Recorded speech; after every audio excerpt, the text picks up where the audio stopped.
Ya comienza En Red, un programa de la Red de Universidades Públicas No Estatales G9.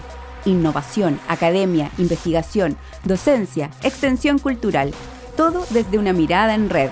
Todas las semanas por radios universitarias y plataformas digitales.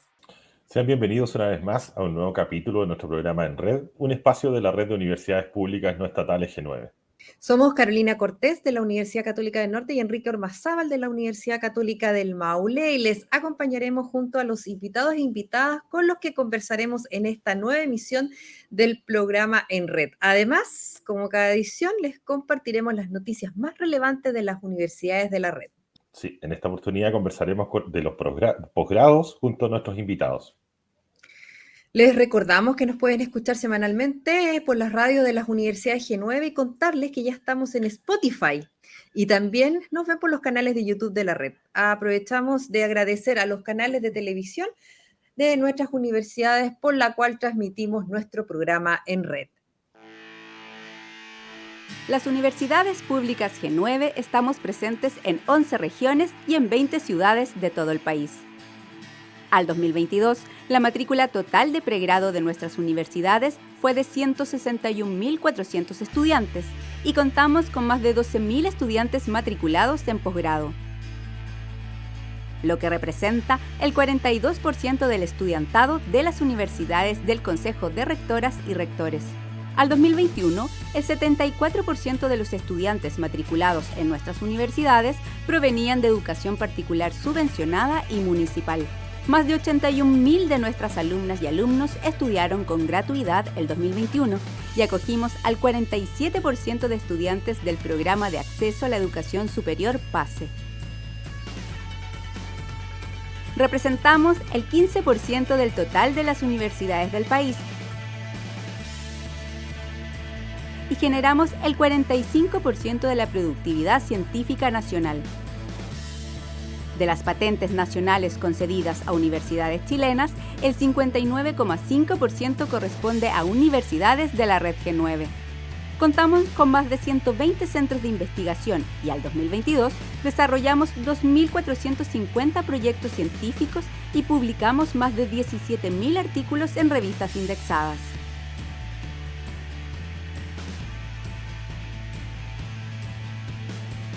Tres de las 5 universidades con 7 años de acreditación son G9. Nuestras universidades promedian 6 años de acreditación, según la Comisión Nacional de Acreditación CNA. Y el 100% tienen acreditadas las áreas de investigación y vinculación con el medio.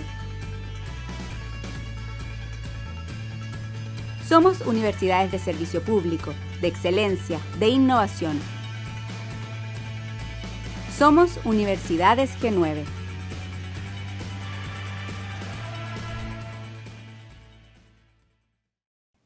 Las universidades chilenas y por supuesto las que conforman la red G9 se han consolidado como centros de excelencia académica, atrayendo a estudiantes nacionales e internacionales en búsqueda de programas de posgrado de calidad. Estos programas abarcan diversas disciplinas, desde ciencias sociales y humanidades, ciencia exacta y tecnología, proporcionando a los estudiantes la oportunidad de explorar y profundizar en áreas específicas de interés. Los posgrados en Chile no solo ofrecen un riguroso contenido académico, sino que también además promueven la investigación y la innovación. Muchos programas están diseñados para fomentar la participación activa de los estudiantes en proyectos de investigación, contribuyendo así al avance de sus respectivas áreas de estudio. Así es, Enrique, y es por eso que en esta edición conversaremos con Fabiola Cid, directora subrogante y subdirectora de Capital Humano de la Agencia Nacional de Investigación y Desarrollo, y también con Diego Cosmeli, director de la Escuela de Graduados de la Pontificia Universidad Católica de Chile y presidente de la Comisión de Posgrados del Consejo de Rectoras y Rectores de las Universidades Chilenas. Y es por eso que así comenzaremos con Fabiola, preguntándole cuáles son los hitos que destaca de la gestión 2023 en relación al desarrollo del posgrado en Chile y cuál es la reflexión desde la NID desde las políticas públicas implementadas. Muchas gracias por la invitación, primero que todo. Los saludo a todos y a todas que nos están escuchando y viendo también.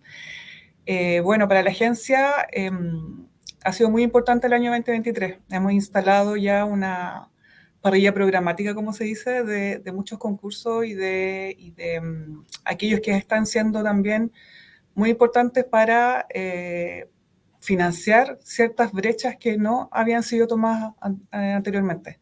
Nos estamos haciendo cargo de brechas de género, de brechas de disciplina y de brechas territoriales a través de varios de los instrumentos, de INES, por ejemplo, principalmente ese, como es nuestro programa emblemático. Y que también van a apuntalar en la creación de los posgrados y también van a fortalecer a los posgrados. Respecto de lo que estamos haciendo desde mi vereda como subdirectora de Capital Humano, se ha ya instalado el hecho que la paridad es una medida que llegó para quedarse. La verdad es que para nosotros, si bien ha sido un desafío implementar la paridad en la entrega de las becas, sabemos que es algo que tiene que ir creciendo durante el tiempo, porque lo que estamos haciendo hasta ahora es implementar la paridad respecto de los seleccionados 50 y 50%. Sabemos que se nos viene un trabajo mucho más arduo ahora con las medidas que ha tomado el Ministerio también de Educación respecto de los cupos para áreas STEM en particular, y que eso también nos va a hacer movilizarnos hacia que más adelante, cuando tengamos ya la demanda suficiente de postulantes mujeres en esas áreas, también hacer una medida de afirmación positiva respecto de esas mujeres que están ingresando a las áreas de STEM también hacia los programas. Gracias, Fabiola. Diego, bienvenido. Bueno, en ese sentido, desde el Crucho, quizás desde la misma UC, ¿han evaluado cómo ha sido el comportamiento de la matrícula, específicamente en los últimos años en términos de posgrado en Chile? ¿Y qué efectos crees tú que tiene esa matrícula, esa cantidad de personas que estudian posgrado en Chile, en términos concretos para el país, como aporte? ¿Qué tal? Buen día. O sea, ¿qué tal? ¿Cómo les va?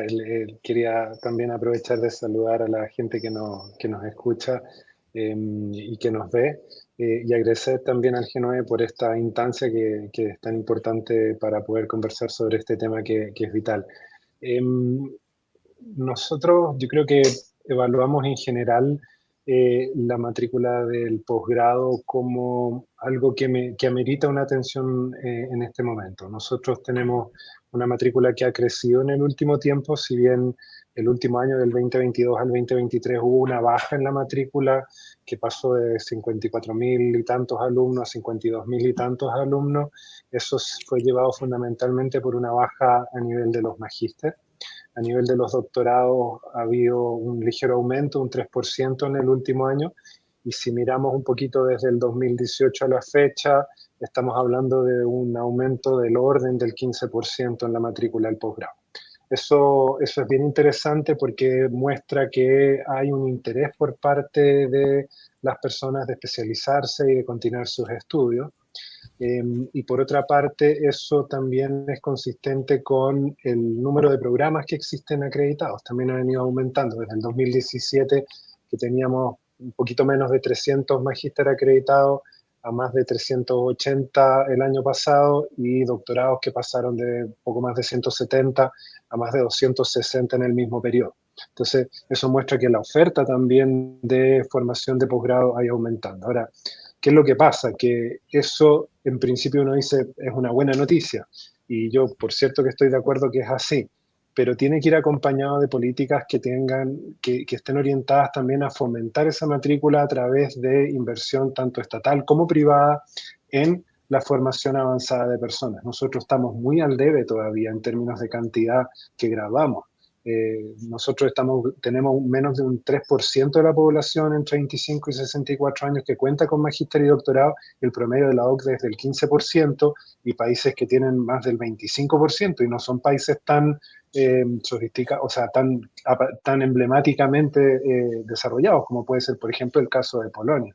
Entonces, estamos graduando un número importante del orden de 35.000 graduados de posgrado, pero seguimos teniendo una cantidad de investigadores por 1.000 trabajadores que apenas alcanza uno, cuando debiéramos estar en por lo menos unas 8 o 10 veces superior a ese número. Entonces, hay indicaciones que son positivas, que son interesantes, que vemos con interés, por cierto, el aumento de la matrícula.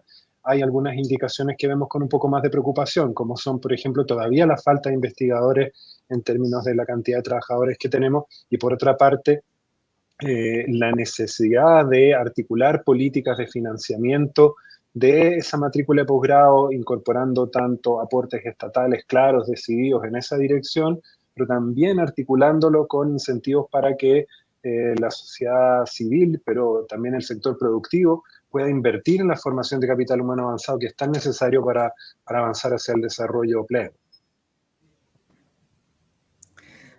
Muchas gracias, Diego. Vamos a continuar con Fabiola. ¿Qué avances destacaría en términos de financiamiento de proyectos de investigación en Chile durante el último periodo? Mira, la verdad es que como agencia hemos mantenido durante el tiempo la cobertura del financiamiento de nuestros proyectos. Si bien nos gustaría poder financiar muchos más, porque son hartos proyectos que quedan fuera por falta de financiamiento y que son buenos, la ciencia que se hace en Chile es bastante buena, en verdad. Y lo que sí estamos destacando es que estamos trabajando por obtener una ciencia un poco más diversa, ya que sabemos que hacer ciencia diversa es hacer mejor ciencia también. Entonces, lo que estamos haciendo es, tal como les comentaba al principio, es trabajar sobre las brechas para que tanto los territorios como también la diversidad de género nos ayuda a generar mejor ciencia.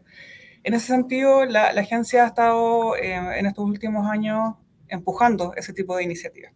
Ahora, respecto a lo que comentaba Diego, y quería también agarrarme de eso, nosotros sabemos que tenemos un gran desafío respecto al aumento de la matrícula de los posgrados, porque sabemos que de ahí viene todo el capital humano y que finalmente va a dedicarse a hacer ciencia, a ser investigadores de proyectos individuales, a ser parte de proyectos de colaboración también. Y por eso hemos estado trabajando en preparar un poco el sistema CT6, de generar nuevas colaboraciones, como por ejemplo la que hemos generado hace muy poco, que es con la CNA, para poder no colisionar respecto de aquellos criterios que se evalúan tanto en la agencia para poder seleccionar becarios, por ejemplo, o proyectos, como para aquellos que se necesitan para la formación de los claustros, por ejemplo, o para las acreditaciones de los programas o de las mismas universidades. Entonces, creo que estamos en un momento en el cual estamos preparando el sistema, estamos viendo el bosque ya más desde arriba y no solamente desde dentro del bosque. Entonces, hemos estado haciendo muchas colaboraciones y sinergias para poder apuntar hacia tener mejor ciencia, como les decía, que sea más diversa. Y por otro lado, también estamos haciendo una reingeniería, por así decirlo, respecto de cómo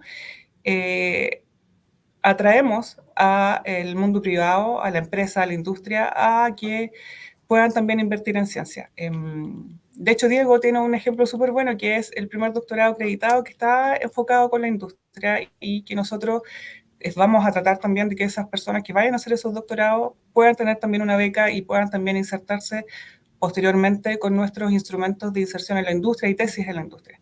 Entonces, ¿qué queremos hacer con eso? También que la ciencia se acerque de alguna manera a través de los emprendimientos de base científica tecnológica, por cierto, y a través de la formación, a generar esta parte que nos falta, que es el financiamiento respecto del mundo privado, a aportar a la ciencia. Entonces, estamos en un momento en que, si bien todavía seguimos con esta parrilla programática que te decía al principio, de proyectos que se han mantenido durante estos últimos años, también generando las condiciones para que el financiamiento, no solo de la parte estatal, de la parte pública, se vea aumentado, sino que también de las otras instancias que están llamados a financiar también la ciencia en Chile.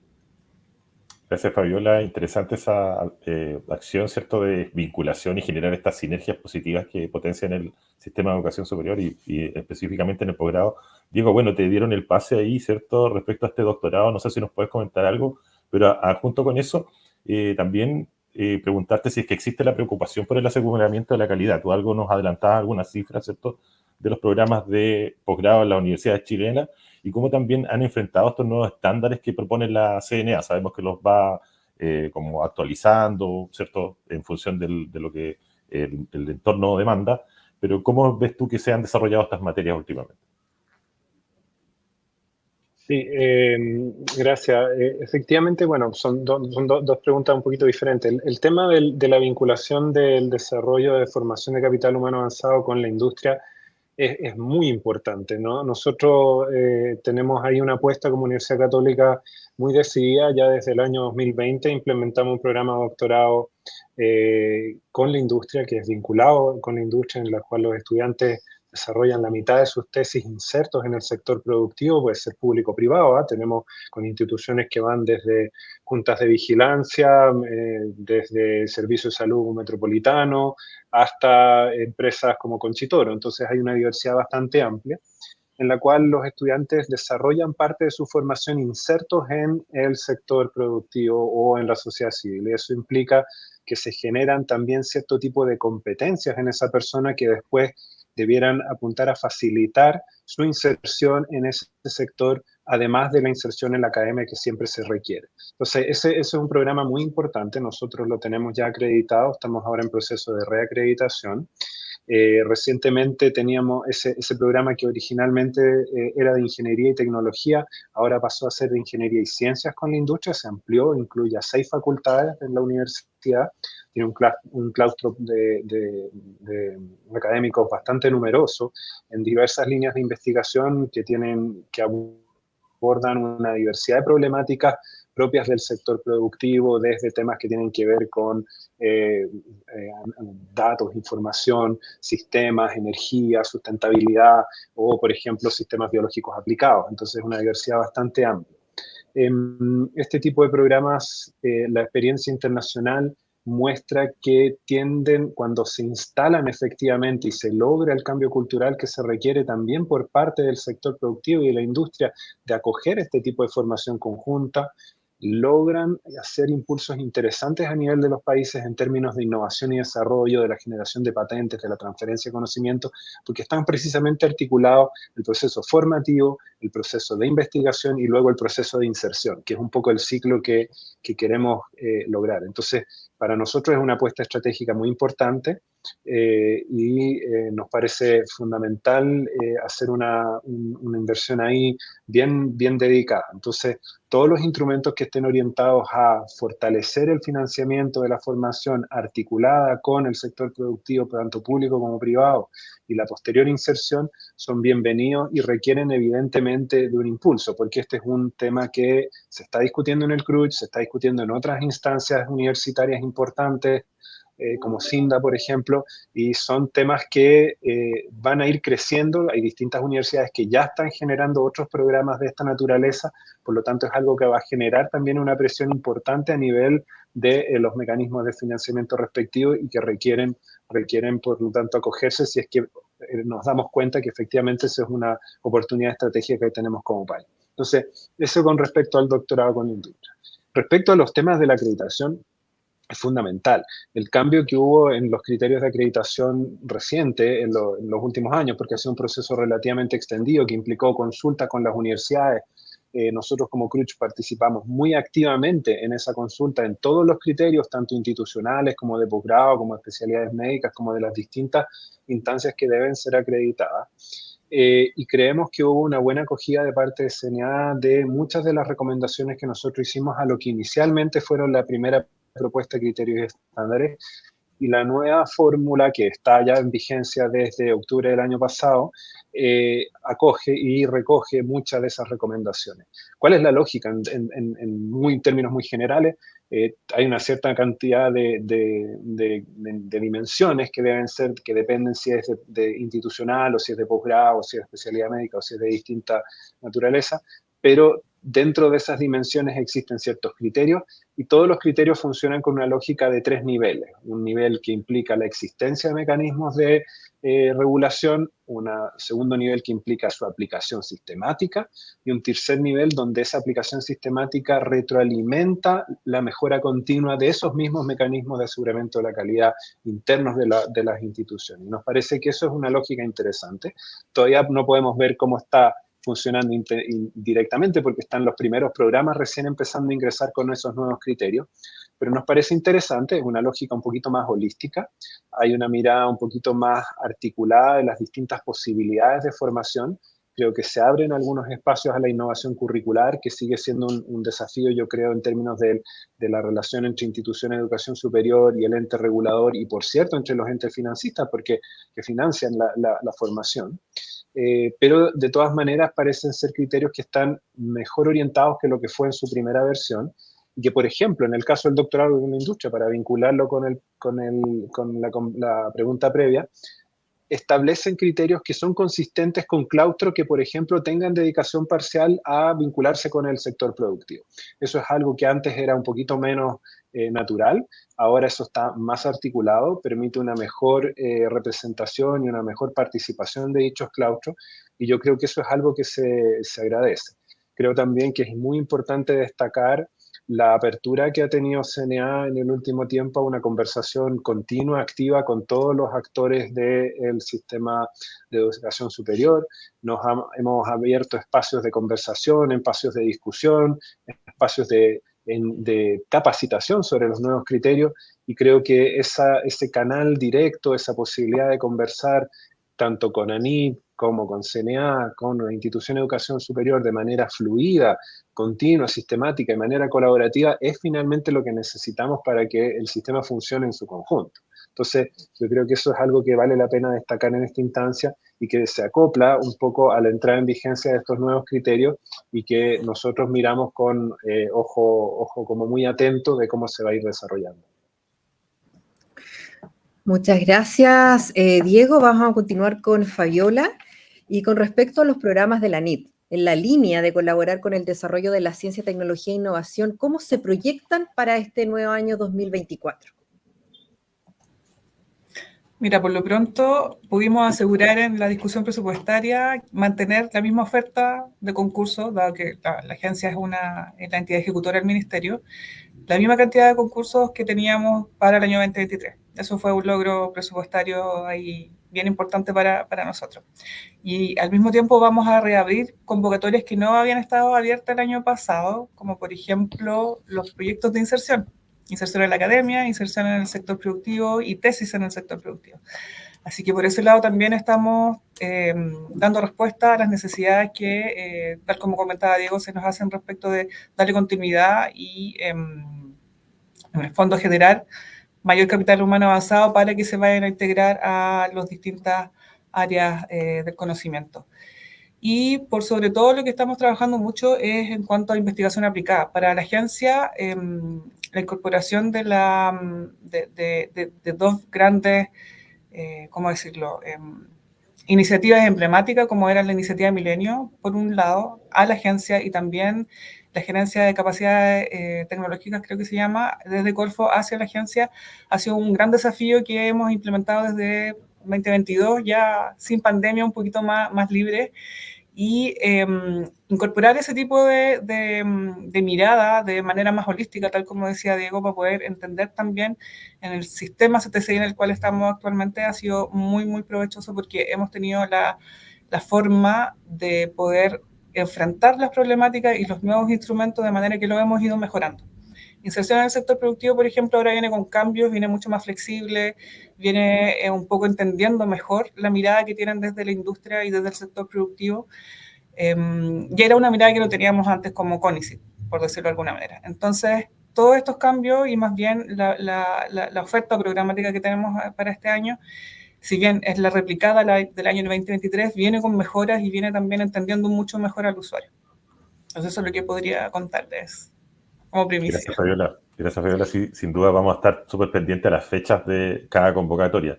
Diego, respecto a la internacionalización de los programas de posgrado, ¿dirías que cómo se ha abordado o sigue siendo una tarea algo pendiente? ¿Cómo ves tú el escenario en ese sentido?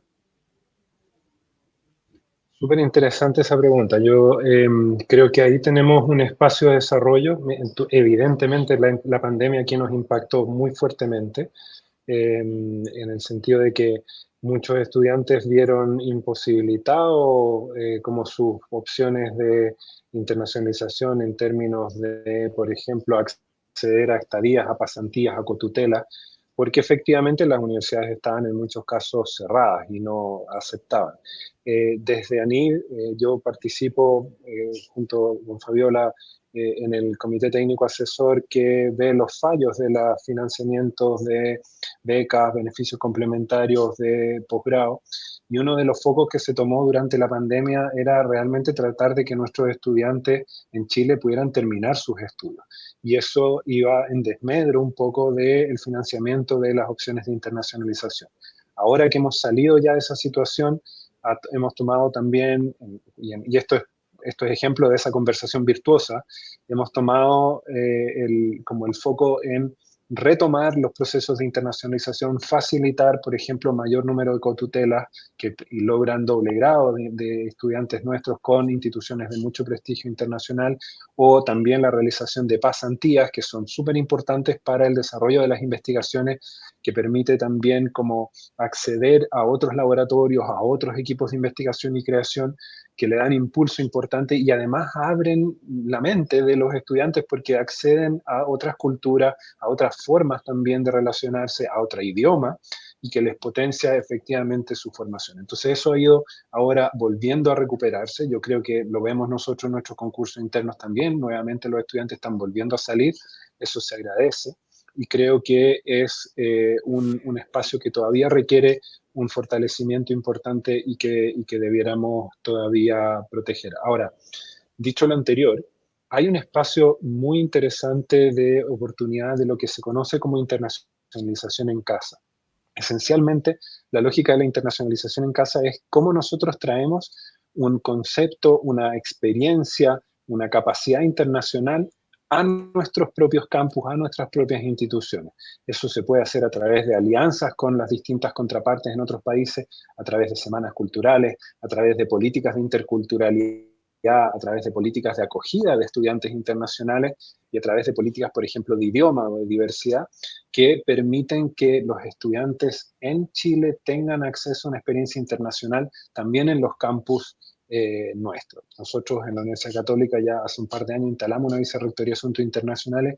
Uno de los lineamientos de esa vicerrectoría tiene que ver no solo con fortalecer las capacidades de vinculación internacional y presencia internacional de la universidad como totalidad, sino también fortalecer la presencia del aspecto internacional e intercultural al interior de la universidad. Yo creo que esa es una oportunidad para las distintas instituciones porque combina de alguna manera y enriquece la experiencia formativa de todos nuestros estudiantes.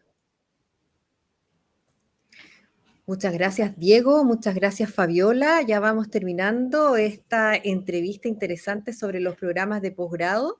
Les quiero hacer una pregunta a los dos. Ya vamos a empezar primero con Fabiola y que tiene que ver con los desafíos que ustedes logran identificar en el mediano y largo plazo sobre la gestión y el desarrollo de los programas que apoyan financieramente a los posgrados. Es una gran pregunta.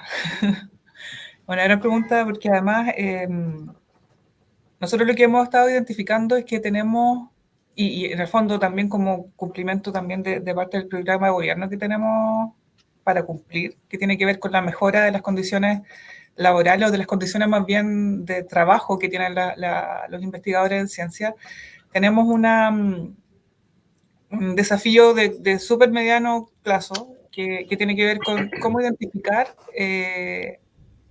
dentro de la agencia los mecanismos de inserción que estamos teniendo respecto de la formación de capital humano avanzado a través de las becas o a través de las instituciones, etc. Entonces, nos hemos dado cuenta que no hacemos solamente inserción a través de los instrumentos de inserción, sino que también hacemos inserción a través de los centros, a través de los anillos, a través de los núcleos, a través de los FONDAP, etc. Entonces, lo que estamos haciendo es que estamos recogiendo ahora y mirando dentro de la agencia para partir dónde tenemos que poner los incentivos para poder hacer una inserción que genere las mejoras que necesita la investigación de base. De ahí para arriba. Entonces, estamos partiendo por eso, que en el fondo es mirar nuestra casa primero y después hacer, como les decía, gracias a estas colaboraciones que estamos teniendo tanto con la CNA, también con el Servicio Civil y otras instituciones del Estado, poder ayudar y ayudarnos a mejorar este gran desafío que son las mejoras de condiciones. Entonces, si bien es un desafío que, como te decía, es a largo plazo, estamos con metas a mediano y corto plazo.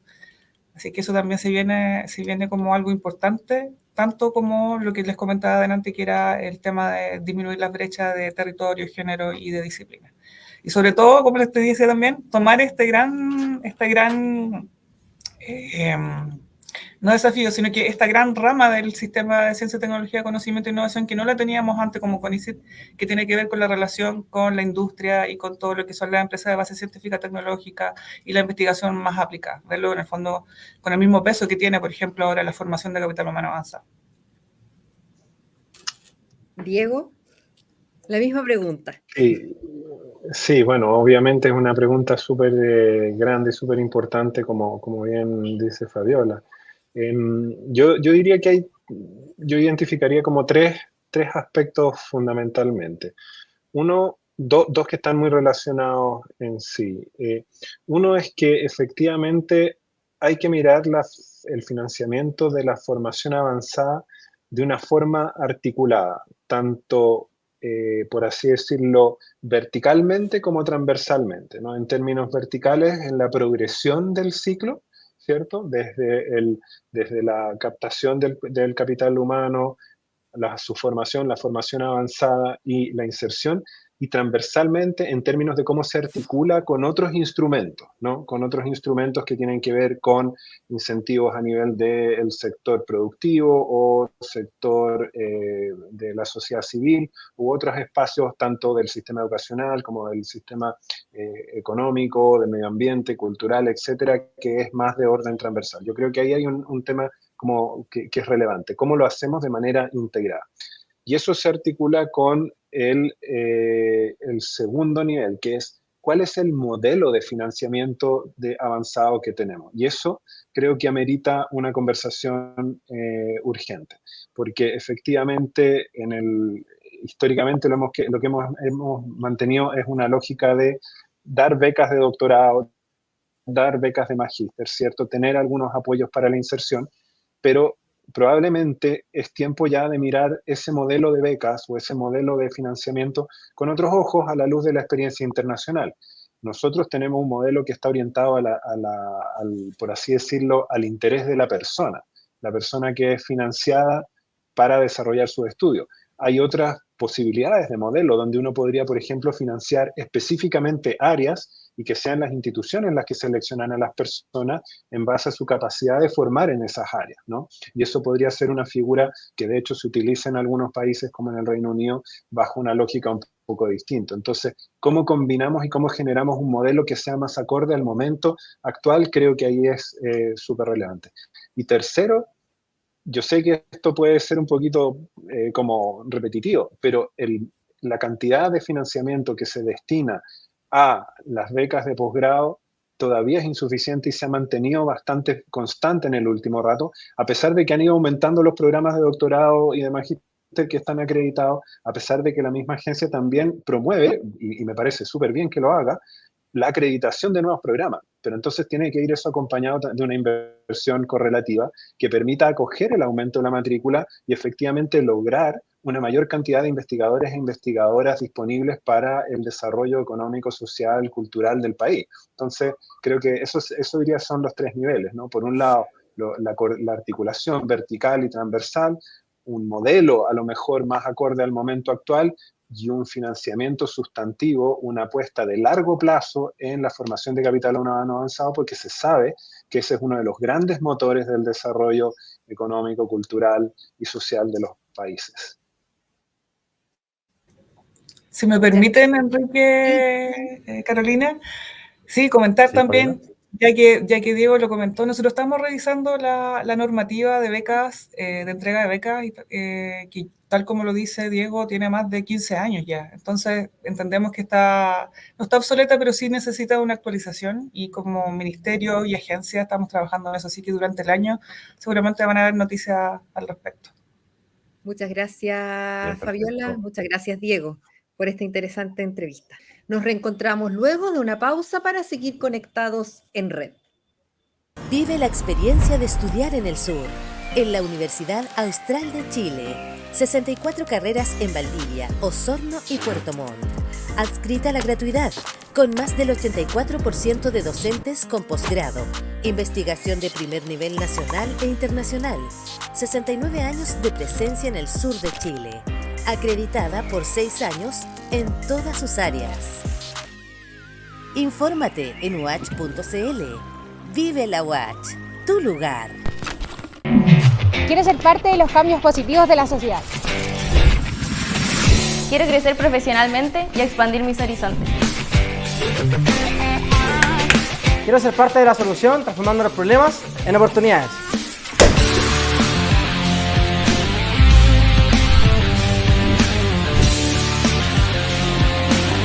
Quiero transformar mi futuro y el de mi familia. Quiero transformar el mundo con el sello valórico y la calidad que destaca la Universidad Católica del Maule. Somos Universidad que Transforma. UCM, somos tu universidad.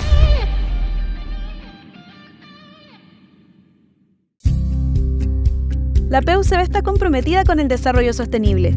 Impulsa acciones socialmente responsables para el bienestar de la comunidad. Cumple con estándares y prácticas ambientales en sus campus. Recicla residuos e impulsa acciones para ahorrar agua y para disminuir el uso de plásticos. Tiene la segunda planta universitaria de energía solar más grande del país. La PUCB forma profesionales con vocación y conciencia social y ambiental. PUCB, admisión 2024. En noviembre del año 2023, la Universidad Católica del Maule llevó a cabo el primer seminario de comunicación corporativa del Maule, titulado Hablar a través de las máquinas. Cómo usar los algoritmos y la inteligencia artificial a nuestro favor. Con gran éxito se desarrolló esta actividad.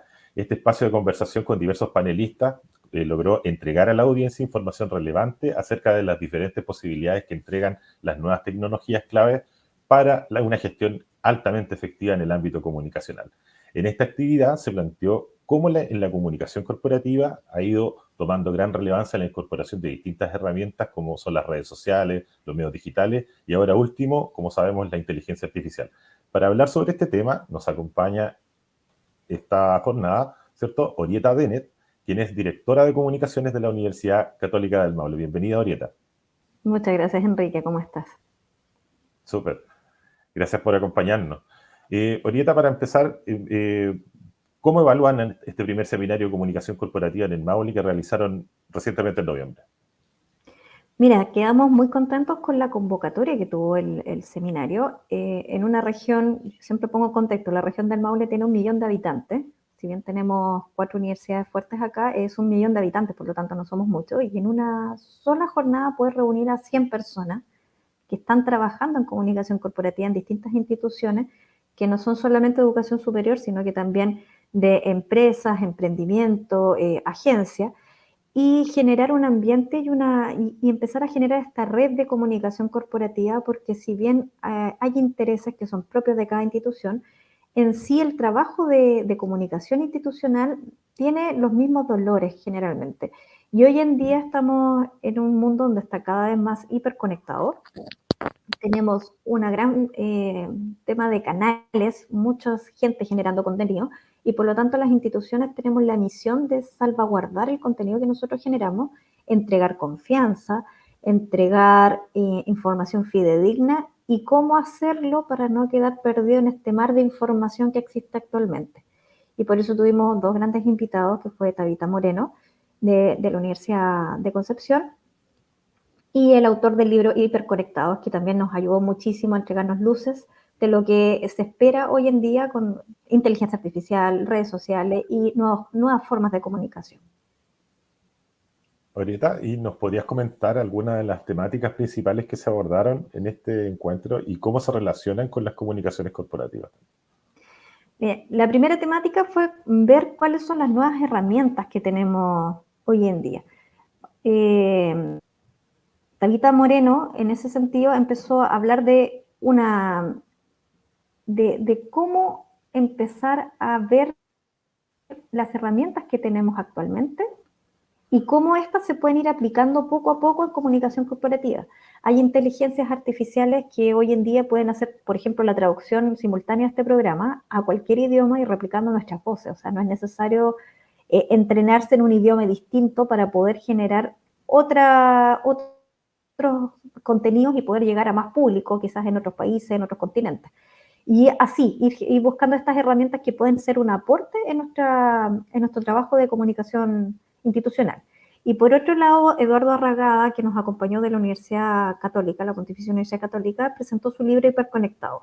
Y ahí nos presentaba, en este mar de información, en todas estas cosas que tenemos, cómo nosotros instintivamente buscamos el contacto y el hablar persona a persona, y especialmente en el trabajo y la investigación que él realizó en la red Twitter, que ahora es X, de cómo los personajes públicos que tienen esta interacción mucho más cercana, más real, más humana, no tan revisada, no tan institucional, sino que humanizar las comunicaciones corporativas, tienen un mejor resultado, y cómo eso nos permite generar más fidelización y más cercanía con el público. Fueron 2 charlas sumamente enriquecedoras y que también nos entregan una visión distinta de lo que estamos haciendo, porque uno tiende a replicar lo que se va realizando durante todos los años, que es la gestión de prensa, que es muy importante y sigue siendo muy importante, pero como también hay que cambiar el lenguaje e irse adaptando a los distintos públicos y a los distintos canales. O sea, podemos tener el mismo Instagram, pero Instagram tiene feed, historia, reel, y cada uno es un lenguaje distinto, por una función distinta, y eso tenemos que aprender a manejarlo bien y no sencillamente ir replicando el material. Interesante lo que nos comentan, importante también que asuman este desafío de gestionar la comunicación corporativa a este nivel, ¿cierto?, las instituciones de educación superior en Chile. Respecto al panel de buenas prácticas, algo nos comentaron ahí que hubieron buenas experiencias desde la Policía de Investigaciones. ¿Qué nos puedes comentar al respecto, Orieta? Sí, llegó hasta aquí de la Católica del Norte, que estábamos muy contentos, que Católica del Norte comentando su relación con los estudiantes universitarios, porque también es un desafío y una brecha generacional de como institución tradicional comunicarse con jóvenes que tienen otros lenguajes. Esos paneles estuvieron muy interesantes de cómo ir generando estrategias que no es solamente difundir, sino que es generar grupos, generar embajadores, generar cercanía, eventos que te van permitiendo acercar. Y por otro lado, también tuvimos la presencia de la Policía de Investigaciones con Sebastián Vargas, que presentó y hablaba de este tema de la hiperpresencialidad. O sea, en todos lados hay un celular, en todos lados se puede grabar, en todos lados puede salir contenido, y cómo gestionarlo y manejarlo de una manera adecuada cuando son temas tan delicados, hablando de crímenes, delitos, cómo gestionarlo de la mejor manera y cómo ellos pasaron de citar a los medios y exponer a los periodistas a este tipo de trabajo, a tener ellos su propia unidad de comunicación e ir generando material que puede ser con el mismo celular, pero que no pierde calidad, porque hoy en día los dispositivos móviles tienen mejores cámaras, mejor disposición y una inmediatez instantánea. Orieta, en el seminario además se planteó también esta posibilidad como un objetivo anexo, ¿cierto?, de generar la primera una red de comunicadores y comunicadoras del Maule. ¿Qué desafíos presenta el alimentar esta red y las comunicaciones de hoy y las necesidades que tienen de crear también esta vinculación entre las personas que abordan esta tarea? Sí, o sea, la idea de generar esta red es comprender que la comunicación no es solamente lo que está mediado. Comunicación es esta relación y este entorno que tenemos entre personas. Y bueno, el nombre del seminario lo decía, estamos hablando a través de máquina, entonces tendemos a distanciarnos entre personas, nos ponemos la máscara de la institución y empezamos a tomar distancia y empezamos a quedar fuera de este ecosistema de conversaciones que ahora son las redes sociales y los medios alternativos. Entonces tenemos que incorporar esos medios, y para incorporar esos medios también tenemos que empezar a cómo hablar entre instituciones. O sea, no estamos en una competencia, o sea, aunque seamos universidades, no somos rivales, cada uno tiene su perfil, cada uno tiene su público, cada uno tiene sus valores, su sello, que nos hace identitarios, pero a su vez tenemos que aprender a coordinarnos y correlacionarnos, y eso es sumamente importante, y la única forma de lograrlo no es enviando más información por medio, sino que conociéndonos, teniendo estos espacios de reflexión, de interacción, generando esta red donde poco a poco podamos ir generando estos días de vinculación con hitos, con eventos, con cercanía, y así a la larga poder ir potenciando nuestras instituciones, que siempre decimos, desde el Maule al mundo. O sea, el que seamos regional no nos tiene que circunscribir necesariamente a esta región, sino que desde aquí podemos hacer cosas interesantes que podamos ser vistos a nivel nacional y a nivel global. Me imagino que ya están preparando una nueva versión de este seminario, ¿verdad? Claro, tenemos algunos talleres que pretendamos hacer en enero y la idea es que el seminario se mantenga al menos una vez por año y también ir instando a los otros colegas y otras instancias que también puedan generar sus propios eventos y así poder tener más puntos de encuentro y más posibilidades de capacitación en comunicaciones, que es sumamente necesario porque hay que estarse actualizando día a día. Perfecto. Agradecemos a Orieta Dennett, quien es directora de comunicaciones de la Universidad Católica del Maule, quien también es parte de la Comisión de Comunicaciones de la Red G9. El programa en red es emitido por las diversas plataformas radiales y canales de difusión de las universidades de la Red G9. Hoy les traemos las noticias desde la Universidad Técnica Federico Santa María, la Pontificia Universidad Católica de Valparaíso. Hola, mi nombre es Fabián Escudero y soy periodista de la Universidad Técnica Federico Santa María. Hace unos días se dieron a conocer los resultados de la prueba de acceso a la educación superior para el proceso de admisión 2024. Y uno de los datos que más llama la atención es que los resultados máximos se triplicaron en relación al año anterior. Tal como indica la Subsecretaría de Educación Superior, la PAES, rendida en noviembre del 2023, contó con 1.423 pruebas respondidas de manera perfecta.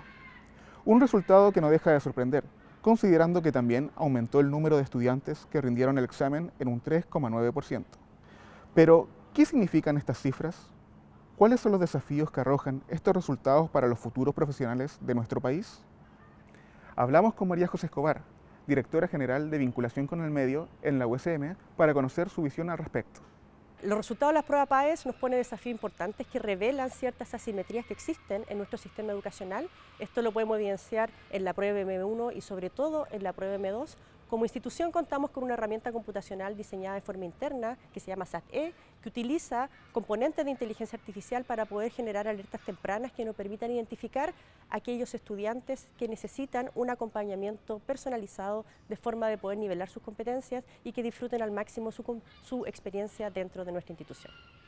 Siendo conscientes de la necesidad de contar con más mujeres en el desarrollo científico-tecnológico del país, nuestra universidad puso a disposición la mayor cantidad de números de vacantes para el ingreso de mujeres en carreras STEM.